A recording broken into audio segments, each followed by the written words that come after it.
Support for your public radio station comes from our members and from Mary Cariola Center, providing education and life skills solutions designed to empower individuals and the families of those with complex disabilities. Mary Cariola Center, transforming lives of people with disabilities. More at marycariola.org. From WXXI News, this is Connections. I'm Evan Dawson.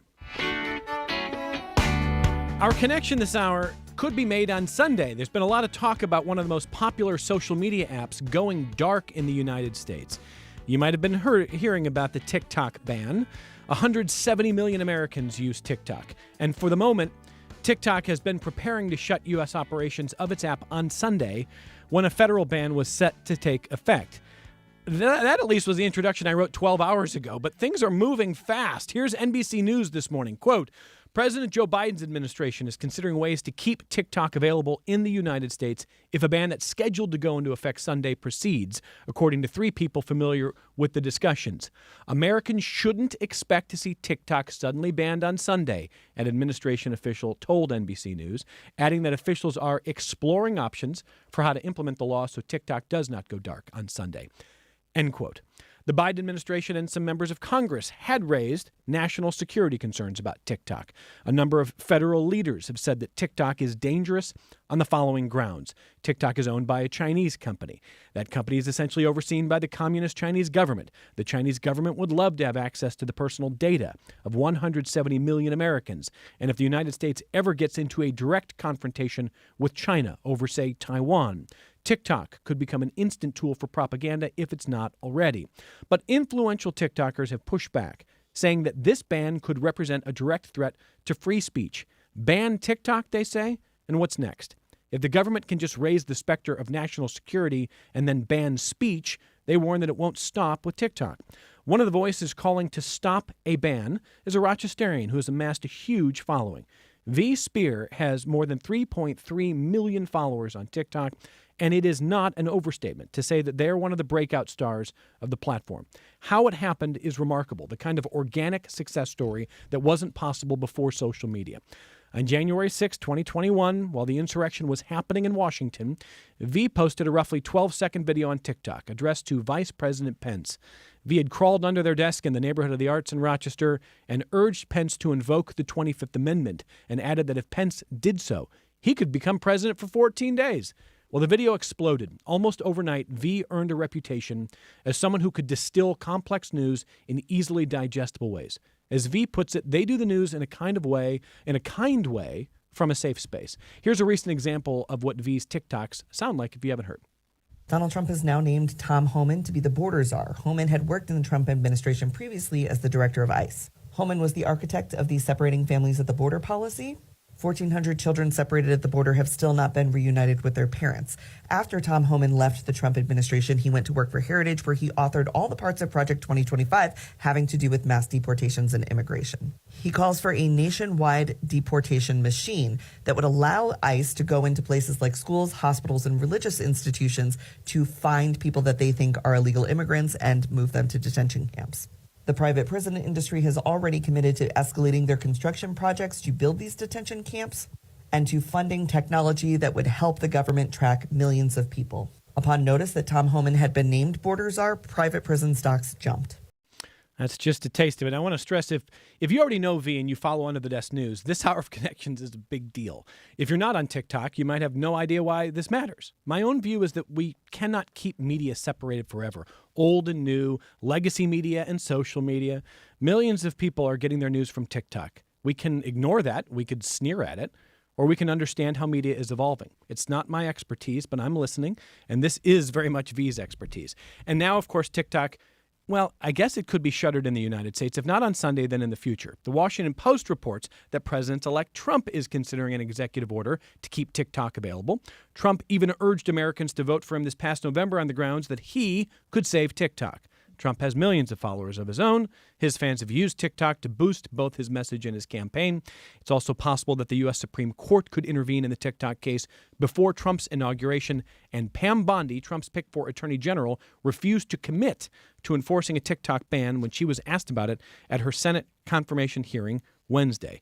This hour, we welcome Spehar of Under the Desk News to break it all down. It is great to have you in the studio. Thank you for making the time. Thanks for having me, Evan, and thanks for calling me a Rochesterian. There is a TikTok conspiracy out there that I'm not from here. I'm very proud to be from here, and I'm glad to be with you today. I would say prove it, but you're literally sitting in the Rochester studio. And I put on, because I knew you were on YouTube, I was like, I have a Rochester New York t-shirt on as well. Yeah, I wear it out and about in D.C. so they know. I mean, literally, your story is pretty well known. And if maybe you've already heard some of V's story through my colleague Leah Stacy. In fact, one of the reasons this interview came together today, I want to give Leah credit for making this connection, for facilitating this interview, for writing an outstanding piece in City Magazine about Under the Desk News. So thank you for being here and with us in studio. My pleasure. And you had a good time, I think, writing that piece because you got to know a little bit about what V thinks about Rochester. Oh, yeah. We had so much fun talking for that one. Yeah. What's an example here, V? You got to prove your Rochester bona fides a little bit more here. How are you going to do it? Go Bills, number one. So I mean that should cover a good bit of it. And the thing is, when I get asked, people are like, "Hey, I'm going to come visit Rochester," or I've even had people move to Rochester because they were fleeing somewhere like Texas or Florida, where the laws for LGBTQIA+ people are becoming increasingly more difficult to live under. And they're like, "You made it sound like a safe space. You made it sound like a great community to join, a place I want to raise my kids." The person who cuts my hair was like, "Look, I don't want this to be weird. I know you just booked with me. You didn't know this, but I actually moved here because I watch your TikToks." So, like, shout out to Valkyrie the barber. Thing to hear. Shout out to her. And it just is the best place. And I think it's best exemplified by when people ask me, what would you do in Rochester in a day? I'm like, oh my God, let me tell you everything. First, you got to pick up the latest City Magazine. That's going to give you all the events. You're going to know everything. People in Rochester show up to a letter opening. We go to everything. There are always packed events. And then they're like, for real. And then they're like, so true. They're like, where should I get coffee? I'm like, okay, well, it depends on what neighborhood you're in, right? Are you going to get mellow, get a little coconut mocha? You're going to go down to Montgomery Coffee at the far end of Park Avenue. They're really trying to build up that area. I think hook that new. up. I haven't even been there. Brand new, fantastic. Love it. Yeah. You are a Rochesterian. You got to hit Ugly Duck for the the frozen drinks that they do over there. Also their merch. I wear a lot of Ugly Duck Rochester merch. But it's just a place that you can't stop being excited about the next thing that somebody's going to get to experience. And so I think that's what makes me Rochester real. I like this conspiracy. This is really funny. We're not actually in a Rochester studio. We're actually in California, aren't we? Yeah. Where do they think you are? California? That was the tea. They were like, "There's no way you're from Rochester. You're from California. You have to be from California. And you live with your parents." That was the second part. I was like, my parents live in an over 55 community in Florida. Shout out to the villages. We love them. Are they really in the villages? They are next to the villages, and my mom's actually very specific that I stop calling it the villages. I'm like, "Mom, it's right next to it," and she's like, "It's not the same. People are going to think things about me and your father." Okay, see, look, we could go in so many different directions this hour. I'm already enjoying this. V, why don't you start by making sure the audience today knows more about you and how you ended up on Insurrection Day in that space, and then maybe what's grown from there, but kind of take me through the timeline. Sure. So my whole career, I've been really good at communicating difficult things in a quick way and in a friendly way. And I think that comes from my history in restaurants. When you are expediting on a line in a restaurant somewhere, you're getting a lot of information in from the waiters that oftentimes is not very well put together. And you're having to decipher that, call it out to the line, and then get that food back out to the guest. And you hope everybody has a good experience. That's been my take on how I do the news. I get a sort of imperfect narration, whether that's from traditional media's reporting coupled with first person narratives, and try to bring it together and be like, okay, what does this actually mean for like the average person? Like, what do we need to know about this? And then I get curious about like, could they even do it? Like you just played that part about Tom Homan, the new ICE director. And my thing was like, well, they say they're going to do all these mass deportations. Can they? Oh, wow, the prison system's preparing for it. Oh, wow, he did it before. That's how I build the story. So oftentimes I'm trying to just like give people enough to be conversational, where if you listen to my quick report, you get curious, maybe you talk to your friends about it, you get to sound like the expert, you get to fill in the pieces. But I'll get asked, who are your inspirations as a kid to be a journalist? And I'm like, my mom, who used to listen to the police scanner and then like tell my dad the tea on what was happening in the town. That's the approach that I take to news in a lot of ways, which is this, hey, I've got this story I want to tell you. What do you think about it? How are we going to deal with this together, as opposed to being an authority figure who's sort of trying to like create this wall of non-biasness to report on something without emotion. So I see the latest numbers at 3.3 million TikTok That's right. followers, right? Yes. What was the trajectory post-insurrection day? How fast did it move? It was a steady growth, and I can point to certain events that I covered in a way that people found to be more relatable than what they were getting in cable media or their newspaper. The first big bump that I got was the way that I covered the pullout of Afghanistan, because as a millennial, almost all of my friends served in Afghanistan, and the way that they were receiving the news about that pullout was very emotionally challenging for them. So I ended my broadcast with like, here's the number for the crisis hotline for veterans. Hey, if you served in this capacity, this failure's not on you. You did everything you could. And then I would say what was happening. And I think people liked that personal touch, that sort of hand-holding the news when it's difficult. And that was the first time that I think I hit 1 million after the Afghanistan pullout. Then the war in Ukraine broke out, and President Biden's then press secretary, Jen Psaki, called me. The White House has your phone number, and they know where you live, by the way. That is jarring. Was that a surprise to you? That is jarring the first time. Who's I was like, calling hello? me? Hello. Yes. Hi, this is the White House. Is that what they say, by the way? Basically, This is the White House. Hi, don't be scared. This is the White House. No, they don't say don't be scared. But they're very nice. And they were like, we'd love, we've been watching your TikToks and the way that you're covering this, and we'd love to make sure that you have proper information. So for the very first time, we'd like to include you in the press briefings, like the big boy press briefings that everybody gets. And we're going to have you come down to DC if you'd like and sort of show you how it works so that you understand how to receive the information, how to research the information, all that kind of stuff. Because we recognize that people are watching you, sometimes more than some of the other networks that we're giving, these big exclusive interviews to. So my first time going to DC was that time. President Biden came out to take a picture with TikTokers, which became sort of like very iconic. It's him doing a selfie with us.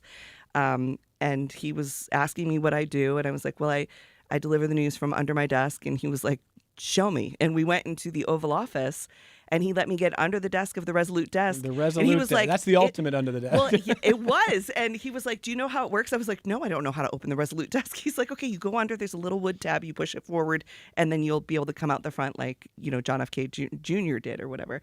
And I was like, okay, so I did it. And he was like, okay, so go ahead, do it. Like, do the news. Like, he wanted to see what the mechanics were of it. And that was, my first endearing moment with Joe Biden. And I had several throughout his career. And so from there, you've built a remarkable audience, and I say remarkable because they are devoted.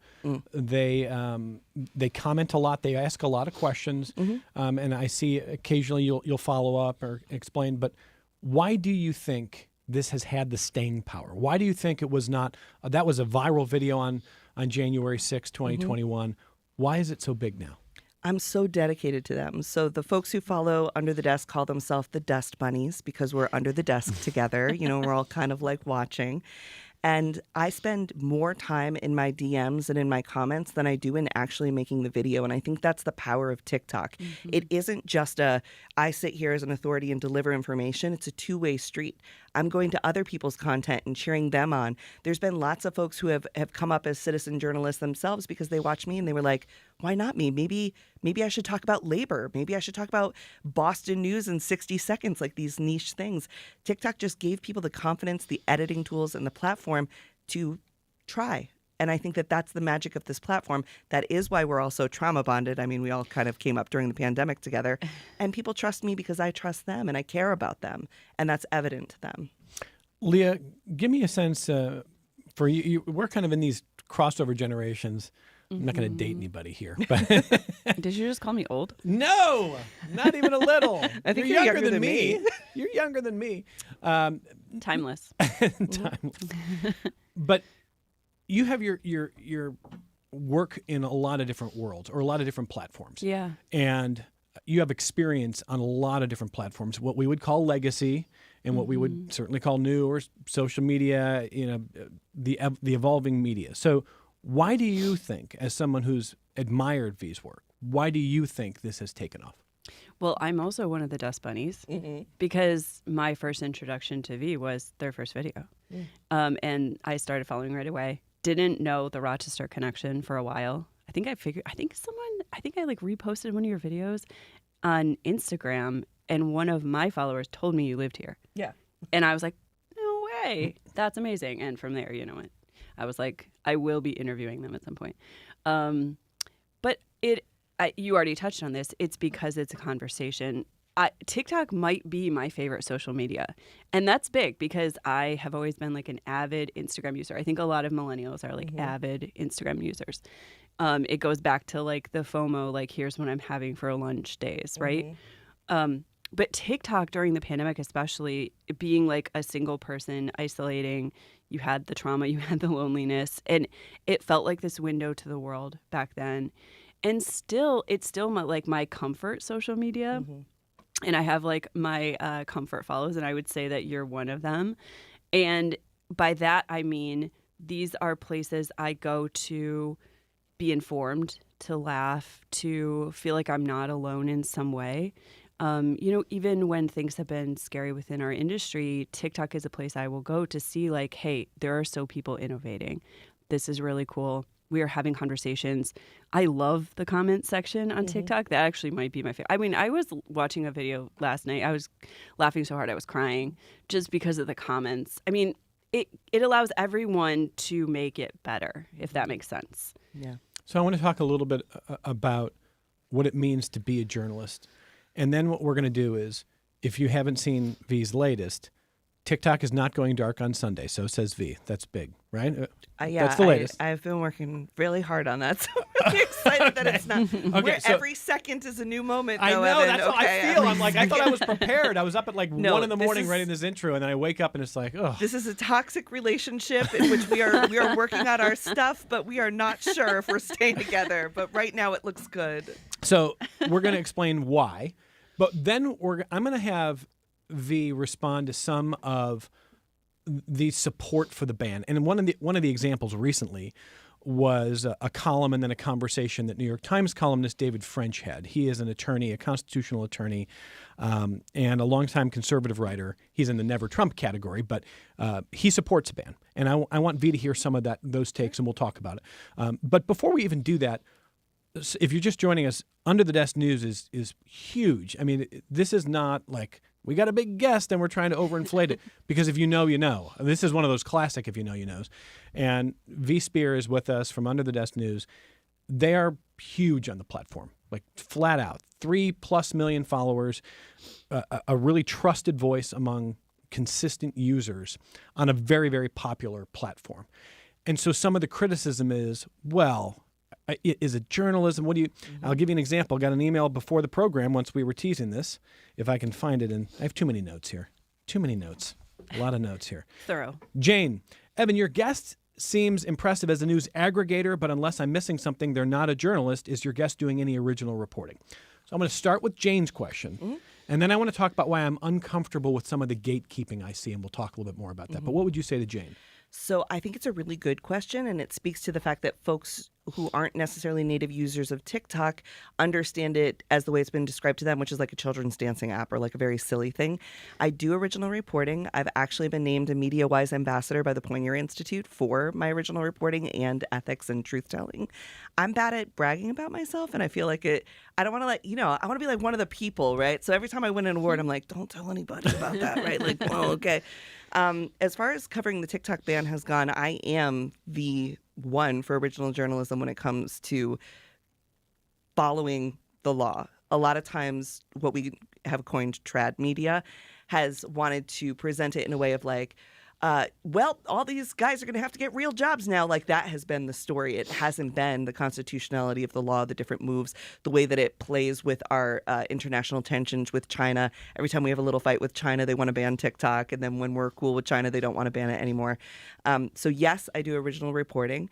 But I did start as a news aggregator, and I think it gave me a great education in like how to qualify information, building media literacy. And as I was learning, I was teaching other people about the mistakes I was finding, or the way that sometimes you read a headline and then the body of the article doesn't reinforce what the headline said at all. And so we've done a lot of media literacy education to help people. And in that way, I've been able to do my own work as well. I've spoke directly to world leaders on the NATO stage. I have covered John Kirby and his work, and I've been covering the White House with original reporting, including interviews with President Biden and Vice President Kamala Harris several times over the last 4 years. Yeah, I mean, when it comes to promoting your work, listen, you're talking to what did I just win in City? What was the best of? Best. I don't even remember. You don't even know. I've never won a best- Best of Rochester. I'm hoping this year. I don't think you were nominated. This is I why I can wasn't. brag about No, this because the 'Cause second. people don't think I Actually, live here. I know. V did have some write-ins. Did I? Okay, Yes, good. you did have some write-ins for the same category, best media personality. Best media personality. Yes. So, yeah, I'm not good at that either. Watch out, Evan. But next year. I want you to know that the second people actually realize you live here, Oh, it's like over. you're gonna own that category.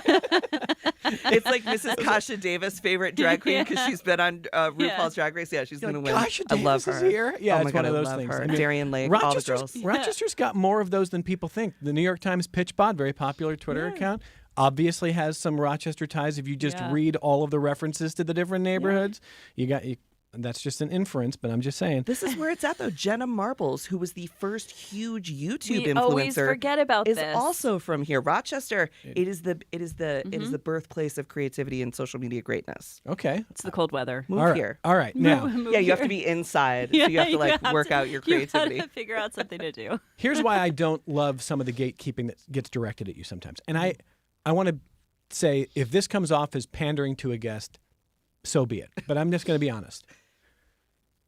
I think some of the best journalism I have seen in my career has come from people who became very specialized, especially in the early days of blogging. So blogs come out, back in the blog era. They weren't just people posting their thoughts in a stream. They became places where people could really specialize on issues and go deep and report in ways that often general assignment reporters couldn't. There was some phenomenal journalism that has come out of that world on healthcare, on the military, on government policy, on poverty, from people who don't have journalism degrees, and became journalists through the work of doing journalism. And some of the worst journalism I've seen that I'm not going to name comes from people with journalism degrees. Name it. And No. Right? That's not why make we're a here. TikTok about it. Yeah. I think standards matter, but I Sure. think part of what you have explained, and I want to give you some space to talk about this, is you feel like your editors are often the viewers who will let you know if they think something is wrong, unclear, etc. Yes? That's absolutely correct. One of the criticisms that I've gotten from folks has been like, well, because I've had like the New York Magazine follow me, all these different people follow me trying to find where the flaw is, where the secret is. And then they'll be like, okay, I spent a whole day with V and what they're doing seems like what they're saying they're doing, but who's their editor? And I'm like, the people are my editor in many ways because no one will love you as much and no one will take you down quicker than your comment section. So when I get it wrong, I know right away. And then I don't know if it's the undergraduate degree in theater that I have where when people criticize me, I immediately go, how can I improve on that? As opposed to get defensive, or if it's the chef thing where I'm like, yes, chef, I'm a terrible person and I'm going to fix it. But that has all sort of worked out to me being a pretty decent TikToker and existing in the culture of TikTok well. And it is those people that I count on to ensure that I am telling the truth or I'm getting the story from the angle they want. Something that I'm afforded as an independent journalist is the ability to be really agile.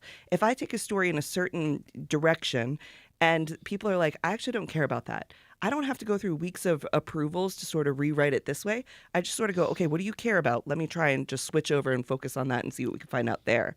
I think in many ways, what I've called citizen journalism or peer-led journalism or TikTok journalism is replacing local news, which has been so disseminated in many ways. We don't get those little stories that matter so much. The chance to tell a story about your own community is lost when your local newspaper isn't really as robust as it once was. Or gone. Or it's totally gone. So I think that social media news, there's good people in it and bad people in it. But overall, it seeks to replace what we lost with just local storytelling and gossip in some ways. Yeah, and Leah, I want to say as well, as someone who has like a lot of my world in that old school, it took me some time to gain a little more comfort with what V's talking about. I admit that. And there are people, I think, with big followings on social who I go like, oh my, like what are we doing here? V is not one of them, but it exists. But that also exists on a lot of different platforms. Sure. And it becomes a question of how do you filter out the quality? Do you think sort of the marketplace of ideas, people are doing a good job of finding the best voices? Are you worried that some not very well trained or not very ethical people are out there, Leah? Yeah, I mean, of course, you can always go with the echo chamber. Like, people are going to follow people who believe the things that they do, right? Yeah. We saw that especially lately with Twitter/X. But then there's also the algorithm that we have to factor in.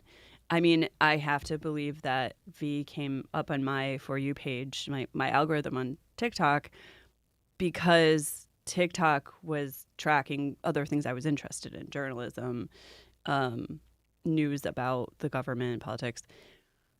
But I think it goes back to what's always been the case. People who want to find information are going to find the information. People who just want to be served information are just going to be served information. We can find those echo chambers. Yeah. But a lot of times those things intersect on something like TikTok, and somebody on TikTok might think they don't care about news or they're not going to vote, and then they might see one of these videos, and that could change everything. So sometimes it's about meeting the people where they are, which we've said that in media for a long time. And again, like listening to your audience, it's not this like situation of pandering, right? It's a situation of listening, which good media should always be doing. Good journalists should always be doing. So when we come back from the only break of the hour, what I want to do is I want to listen to some of the support for a TikTok ban. It appears right now that the Biden administration is signaling hard. They don't want to see a ban on Sunday. The incoming administration, the Trump administration, same. And we'll talk to V about what that means, where the different possibilities post Sunday. If it's not going to be a ban on Sunday, how much time, what has to happen next? But then on the substance of why, we'll talk about why V is so opposed to some of those arguments. So it's all coming up on the other side of this only break of the hour, wherever you're joining us from. If you're listening on the old terrestrial radio, if you're listening online, if you're streaming WXXI.org, if you have the mobile app, if you're watching on the WXXI News YouTube page, wherever you are, it's great to have you, and we're right back on the other side of this only break. This is Connections. I'm Evan Dawson. V. Spehar, Under the Desk News, reporting today. No TikTok ban Sunday. It's not going dark in the United States. A little bit of background. This was the date because there was supposed to be a forced purchase of TikTok so it gets out of Chinese hands. And if it didn't happen by this coming Sunday, that's it. It goes dark in the United States. But now it looks like the Biden administration and the incoming Trump administration agree. We don't want it to go dark. What do you want people to know? So I want people to know that TikTok puts $24 billion into the American GDP a year. There's 7 million small businesses on here and hundreds of thousands of creators who literally make their living or make ends meet from the money that they generate through their content on TikTok. Now, when you don't know that, it's very easy to go, ban it, it's a Chinese app or whatever. But when you start to look at the economics that are generated via this platform, that becomes a really big deal to politicians because they maybe want to take a deeper look at how much of this is Chinese owned, what really is going on when it comes to affecting the finances of their constituents. The other thing that a lot of folks don't know, because this just hasn't been covered properly, is that ByteDance, it was created by the Chinese ownership of TikTok, or no? Yeah, this is how it was started. So the Chinese and the CCP don't own TikTok. It was started by two Chinese entrepreneurs who now live in Singapore and have since 2015. And it was started with $5 million in investment from $50 million investment from Jeffrey S., the richest man in Philadelphia. He then partnered that with Sequoia Capital, gave another $100 million in that first year that they were investing in these entrepreneurs. And that is what built TikTok.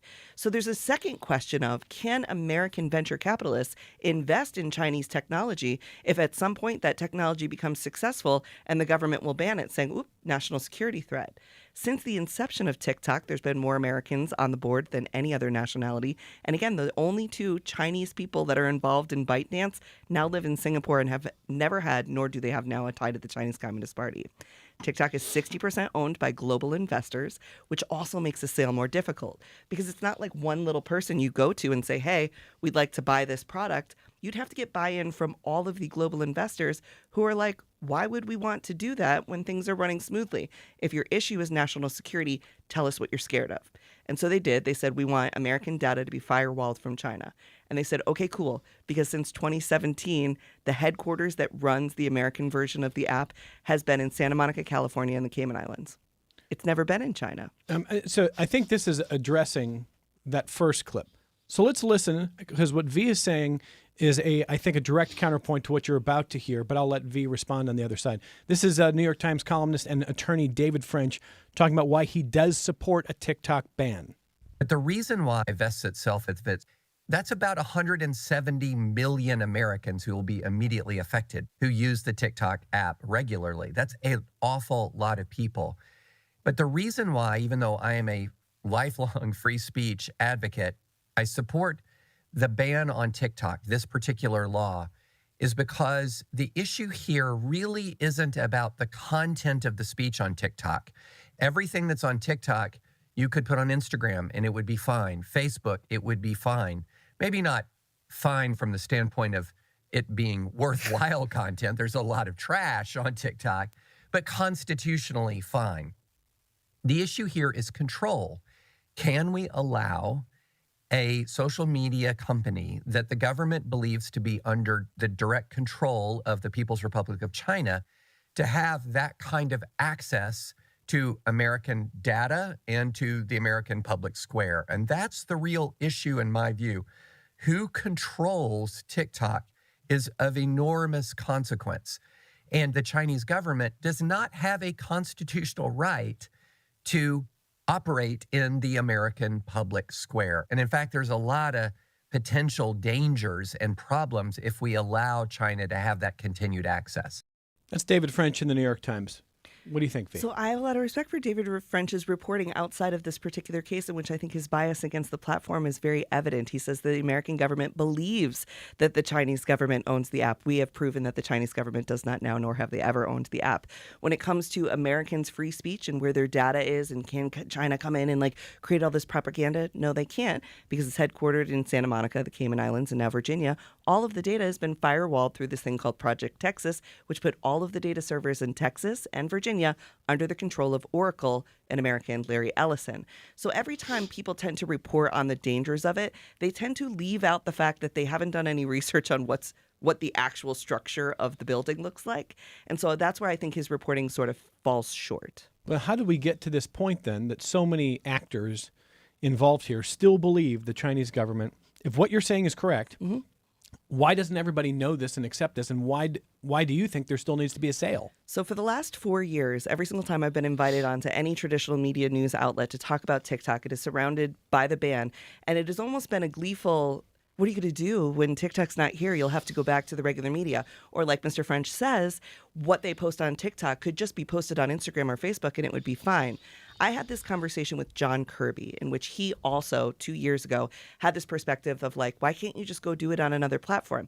And I was like, Mr. Kirby, Admiral, you can't burn down my house and tell me to move in with my neighbor. It's full over there. The culture of each one of these platforms is so uniquely different. The algorithm is so uniquely different. And you can't just take everything that's created on TikTok using the editor tools of TikTok and put them on Facebook and Instagram. If we could, I promise you I'd have a much bigger following on YouTube where you make a lot more money, right? It's not for creators' lack of trying to be on these other platforms.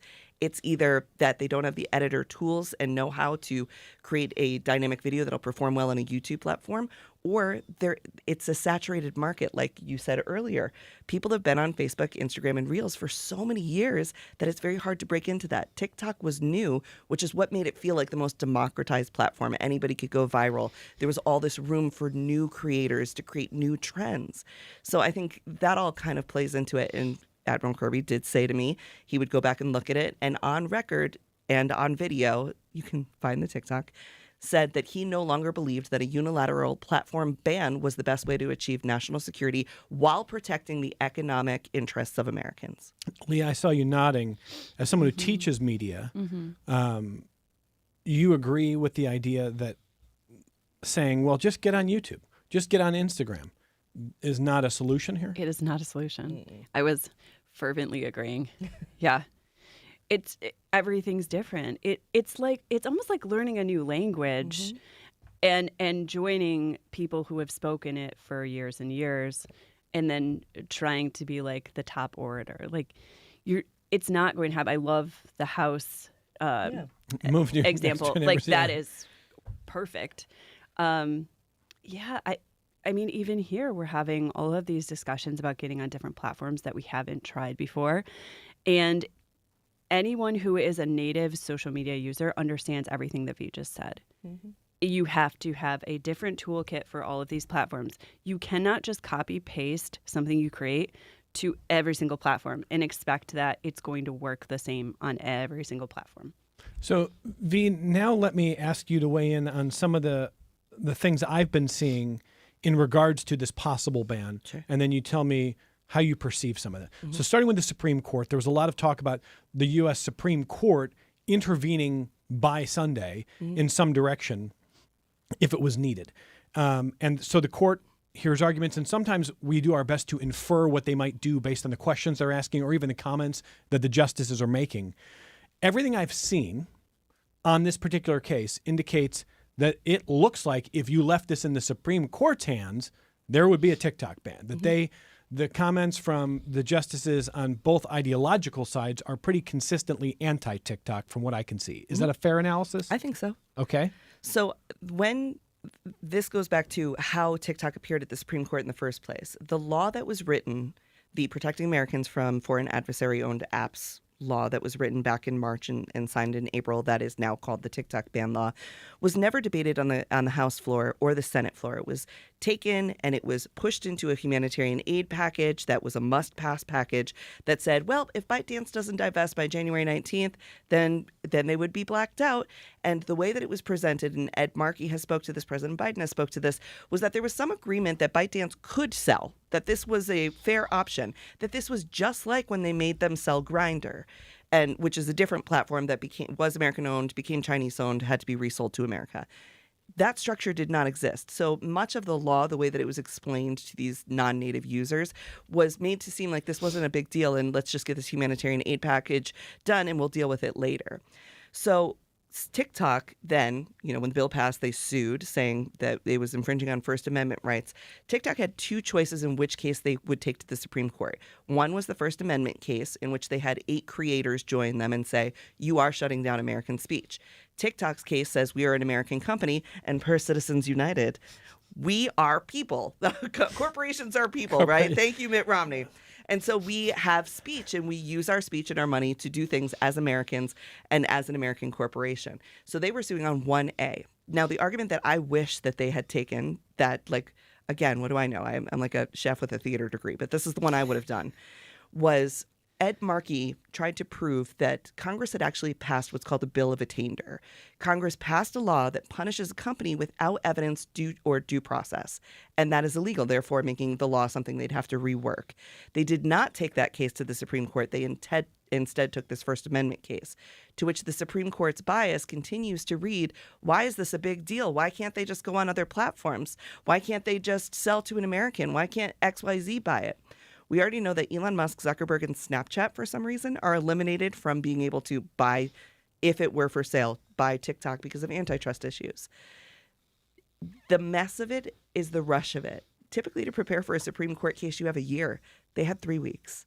So is that fair? It was denied. It had to go directly to this D.C. appellate court as opposed to whatever court they thought would be maybe better for hearing their argument or give them more time. So now what we're in is a situation where we're up against the wire. People are realizing the economic apocalypse that's shutting down TikTok with B. The people are very angry about losing their free speech in their space. And the way the law is written is it allows the president to just point to any entity and go, national security risk, I will not be presenting evidence or giving you a trial, because even for this trial, the government presented secret evidence that couldn't be shown. So, what are we even doing, Evan? That's nuts. So your concern is if the government can just say, forget all the typical rules here. Yeah. We're going to deem it a national security threat Yep. and shut it down. You're saying they'll do this to TikTok. They'll do this to any speech they don't like. Absolutely, because that's the way the law that was rushed through and written and passed is written. It gives the president unprecedented power to point at any entity and deem it, based on secret evidence, a threat to national security. So the ostensible concern about the authoritarian Chinese government, you're seeing an authoritarian lurch in the United States with a goal of banning TikTok. And I even think it's an accidental authoritarian lurch in some ways. I think, again, this truly comes back down to people who are not digital natives to this platform, who have put no effort to understanding the structure or the way that it functions or the economic impacts of it, saying, well, you could just go somewhere else. Why not? Wouldn't it be great if Meta's stock was doing a little bit better? Hey, if we got rid of TikTok, y'all would just go on Instagram and maybe that'd be okay. You guys could still make your content, and it's just not fair. Now, what I think is a big deal, and what I told Kirby when I met with him the 2 times I met with him, is like, I come from a military family, okay? Like, I'm an American first. I'm a deeply patriotic American. If you were to tell me, you don't even have to give me evidence, hey, kid, I promise you, this is a danger to the American people, I'd be the first one to be like, okay, what can I do to help you communicate that? What we were told is, we don't have any evidence that it is a national security threat. We have an idea that it could be should these other circumstances that are hypotheticals fall into place. David French writes about how, let's say there's a confrontation in Taiwan, and all of a sudden TikTok becomes flooded with pro-China, anti-Taiwan, anti-American content, and it becomes a propaganda machine. I think you got to trust the American public, right? We are a patriotic republic, mostly. I don't think, and the fact is, Americans have the right to view propaganda if they want to. That's still part of our speech. We can view it if we want to. This happened when Nancy Pelosi took a diplomatic trip to Taiwan. And China said, hey, don't do that. And President Biden said, hey, don't do that. John Kirby said, don't do that. Anthony Blinken said, hey, we can't tell you what to do, but we think it's going to make it a bad deal. And then China punished Taiwan for her making that trip. That was one of the times that they revived this. Ooh, we should ban TikTok because people are saying, that this was a bad idea. So again, I think we do plenty on our own to inflame tensions with other countries. And it, in the 4 years we've been here, hasn't come through TikTok. So some feedback from listeners. Susan on YouTube in the chat just said, these are fantastic stories, V. Glad to have V on the program. Thank you, Susan. Chris says, I'm curious about TikTok. I heard a conspiracy theory that the ban has to do with competitors Facebook and Instagram. Could it be that Zuckerberg is behind this? Am I the only one who's heard that? Well, Zuckerberg did spend $7.5 million lobbying Congress to promote the idea that an American social media app should be the number one in the world, and that was it fair that TikTok was the number one downloaded app in the world. So sure, there's like all that kind of like lobbying stuff that goes on. I don't tend to, I think there's room for all of us in this space, and actually competition in the social media space makes each one of the platforms better. I mean, as TikTok came in and gave better editing tools, made it easier to make a video, sooner we don't to us, then Reels all of a sudden had great editing tools that they weren't offering before. So I think there's room for all of us in it. And Charlie wants to know, Charlie says, Evan, I'm a trained journalist who came of age during the heady Woodward and Bernstein days. Okay. By the way, Charlie, you should know, I think, where did I see this? It's in my notes that are too many. I think you have praised Woodward in the past. Me and Woodward have breakfast together. We're pals. Okay, humble flex. That's what I was expecting. Humble flex. The real Okay. Bob Woodward. The real Bob Woodward. 2 things for folks who are like, is this a journalist or not? The New York Times, who is notoriously not friendly to TikTokers, called me Gen Z's Walter Cronkite. They did a beautiful piece on Under the Desk and like what the future of creator-led media could look like. It was the one and only time that they did it. I was at New York Times Deal Book Summit, and Mr. Woodward was like, I watch your TikToks. My wife shows them to me because he's interested in journalism and what's going on in his industry. I also worked for the Washington Post. I was the face of their TikTok for a while Dave was on paternity leave. And he was like, I'd love to have you come to my home for breakfast. And I like almost blacked out. And I was like, what? And so I have this wonderful relationship with him in which he has told me that he's like, I didn't go to J school. And I'm like, you didn't? And he's like, no. And so his comment to me and his challenge to me through these meetings that we have is, you need to maybe help people write, what is a journalist? Was I a journalist when I was in the Navy? Was I a journalist when the Washington Post fired me 2 times for not being a good enough reporter? Or was I a journalist when I won my first Pulitzer Prize? That's what we need to decide. What is a journalist? What is journalism? So Bob Woodward's a fan. Kara Swisher. Kara Swisher, also a pal. She's very nice to me, and she's not nice to a lot of people, but No, she's tough. she's tough. But we have agreed. She said to me, V, you got to understand that we need reciprocity with China. And I was like, I do understand that. And I agree with that. I think there are issues with, if this was a Chinese-owned app, if they were spying on us, that would be an issue. That has not been proven. She also has stuck up for me a bunch of times and saying, this person in particular has ethics, has standards, has a process to what they're doing. And if you have that, then you're welcome in the space. Sorry, Charlie, I'm going to get back to your email. By the way, are you saying that if the Chinese government, if Xi Jinping and his pals could get access to all the TikTok data, you think a ban would still be a good idea? I don't know that a TikTok ban would be a good idea, but I think we would need to do something to protect Americans' data. And we've been working with AOC on this Comprehensive Data Protection Privacy Act that would mirror what they have in Europe. That's all we're asking for, is like bare minimum protect us. Also, if the Chinese could get all our data from TikTok, then why did they hack all the telecommunications companies the other day to try and get the data? Like, sometimes I just want to know, like, come on. So here's what Charlie Make it says. make sense. Yeah. So Charlie says, when I was an English teacher, my students hipped me to V and explained they had an incredible talent in taking complex news and distilling it into a concise edit that had zero frills. Yeah. And Charlie says, I am a trained journalist who came of age during those heady Woodward and Bernstein days. Would you please ask V whether they see themselves and other online journalists as investigative reporters, Fourth Estate watchers of the flame? What? I think it's a mix. I don't think it's any one thing. I think you see some people who are activist journalists, which is a term that a lot of trad media doesn't like, that term activist journalists. But I think a lot of the reporting that's being done on union and labor and the organizing of workers is both journalism and activism. And so I think folks want to look at TikTok and go, okay, are they news anchors? Are they news? Closely watching your content.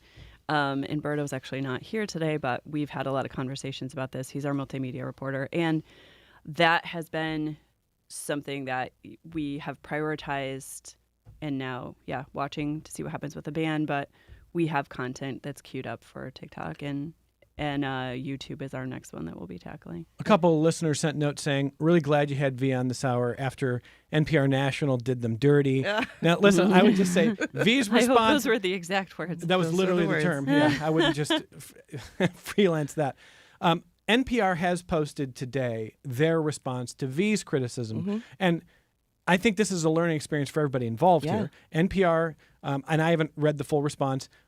This hour was not about re-adjudicating that. No. Ultimately, V has said that you respect NPR. Sure. You think that they missed the mark on that conversation. But again, go to Under the Desk News. Take a look at what V's been saying. And if you want to read NPR's rebuttal today, read that. But that is not the crux of this. The crux of this is TikTok going to be here? And how do you get 3 million followers? How do you get 170 million Americans on TikTok? And if that's where we are today in 2025, can you just snap your fingers and go, I don't like TikTok. It's out of here. It's not happening. So I'm grateful for the time. Thank you. Thank you for making it. Yeah, absolutely. Under the Desk News on TikTok. Also on YouTube, by the way. Yeah. On Instagram. Yeah. Snapchat. Follow me everywhere, man. But really on TikTok. Really TikTok. And YouTube. We're growing the YouTube. So YouTubers, please. True Rochesterian V. Spear. That's right. Thank you very much. Thank you. And Leah Stacy, editor of City Magazine. The best. Thank you for making this happen. Thank you for having me. Leah should get the credit for that one. More connections coming up.